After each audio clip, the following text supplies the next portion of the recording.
آج ماں بہت خوش تھی۔ پہلی بار کئی مہینوں بعد اس کا بیٹا گھر واپس آ رہا تھا، وہی بیٹا جو فوج میں بھرتی ہوا، سرحدوں پر پہرا دیا اور ہر لمحہ وطن کے لیے قربانی کا جذبہ دل میں لیے جیتا رہا۔ ماں کی آنکھوں میں چمک تھی، ہاتھوں میں تیزی، چہرے پر مسکراہٹ، جیسے اس کی دنیا آج مکمل ہونے جا رہی ہو۔ میں اس کے لیے آلو گوشت بناؤں گی اور وہ کھیر جسے وہ بچپن سے پسند کرتا ہے۔ وہ کچن میں مصروف تھی، لیکن دل میں وہ صرف اپنے بیٹے کے ساتھ لمحے گن رہی تھی۔ ہر کمرہ صاف تھا، بیڈ پر اس کی پسندیدہ چادر بچھائی اور ساتھ ساتھ تصور کر رہی، جب وہ دروازہ کھولے گا میں دوڑ کر گلے لگاؤں گی، کہوں گی میرا شیر واپس آ گیا۔ ہر ماں کی طرح اس کی دنیا بھی صرف اس ایک بیٹے میں سمٹی ہوئی تھی۔ دوپہر کے قریب موبائل فون کی گھنٹی بجی۔ اس کا بھائی تھا۔ تم نے نیوز دیکھی؟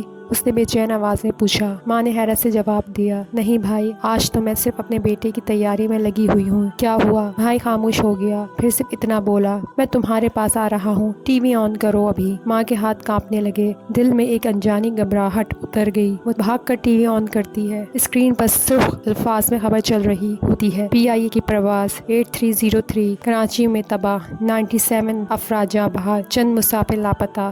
وقت تھم گیا، سانس جیسے رک جاتی ہے۔ ماں ٹی وی کے سامنے کھڑی ہے، آنکھیں کھالی، ہاتھ لرزتے ہوئے چولہے سے ہٹ گئے۔ یہ وہی فلائٹ ہے، یہی نمبر، میرا بیٹا اسی پر آ رہا تھا۔ کچھ لمحوں بعد دروازہ کھلتا ہے، بھائی اندر داخل ہوتا ہے، چہرے پر بے بسی، آنکھوں میں آنسو اور ہاتھ میں صرف ایک پرانا موبائل۔ ماں نے 2 قدم بڑھائے اور دھیرے سے سوال کیا، بھائی میرا بیٹا؟ بھائی کچھ نہ کہہ سکا، بس خاموشی سے سر جھکا لیا۔ ماں کی ٹانگوں سے جان نکل گئی، وہ وہیں گر پڑی، آنکھوں سے صرف ایک لفظ نکلا، یا اللہ، یہ کیسا امتحان ہے۔ دونوں فوراً ایئرپورٹ پہنچے۔ افراتفری کا عالم تھا، ہر طرف لوگ بھاگتے پھر رہے تھے، کوئی رو رہا تھا، کوئی بے ہوش، کوئی اپنے پیاروں کے نام پکار رہا تھا۔ پورا پاکستان غم میں ڈوبا ہوا تھا۔ کہیں سے کسی کا پرس ملا، کہیں کوئی موبائل، کہیں شناختی کارڈ اور کچھ بے جان جسموں کی فہرست جن کے نام آہستہ آہستہ ظاہر ہو رہے تھے۔ ماں آنکھیں پھاڑ پھاڑ کر ہر لاش کو دیکھتی، ہر زخم شدہ کپڑے میں امید تلاش کرتی۔ میرا بیٹا کہاں ہے؟ مجھے اس کی آواز سننی ہے۔ وہ تو کہتا تھا ماں جلد واپس آؤں گا۔ گھنٹے بیت گئے، دن ڈھل گیا، آخری لسٹ آئی، اس میں اس کا بیٹا بھی شامل تھا۔ ماں نے جیسے سننے سے انکار کر دیا، نہیں یہ غلطی ہے، وہ آ رہا تھا، آج کی کھیر اس سے کھانی تھی،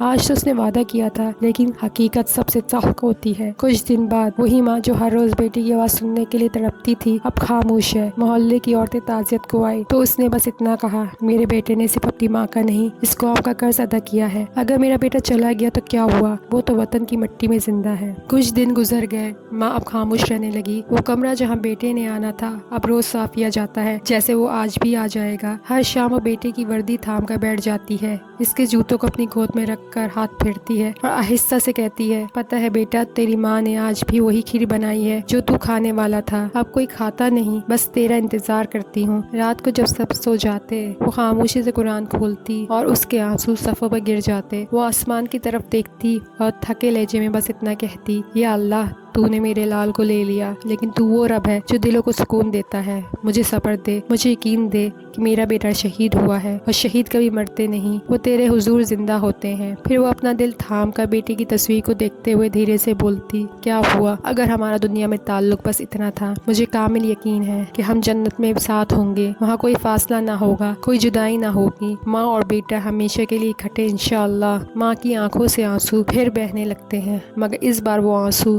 صرف غم کے نہیں، صبر، یقین اور اللہ کے وعدے پر بھروسے کے آنسو ہوتے ہیں۔ یہ کہانی صرف ایک ماں کی نہیں، یہ ان تمام عظیم ماؤں کی کہانی ہے جنہوں نے اپنے بیٹے، اپنے خواب، اپنی دعائیں سب وطن پر قربان کر دیں، اور صبر انہیں اللہ نے اپنے ہاتھوں سے عطا فرمایا۔ کیا آپ نے کبھی کسی ماں کی آنکھوں میں شہید بیٹی کی روشنی دیکھی ہے؟ کیا آپ بھی ایمان رکھتے ہیں کہ اللہ شہداؤں کو جنت میں والدین سے ملا دے گا؟ کمنٹس میں دعا ضرور لکھیے اور ویڈیو کو لائک ضرور کیجیے۔ شکریہ۔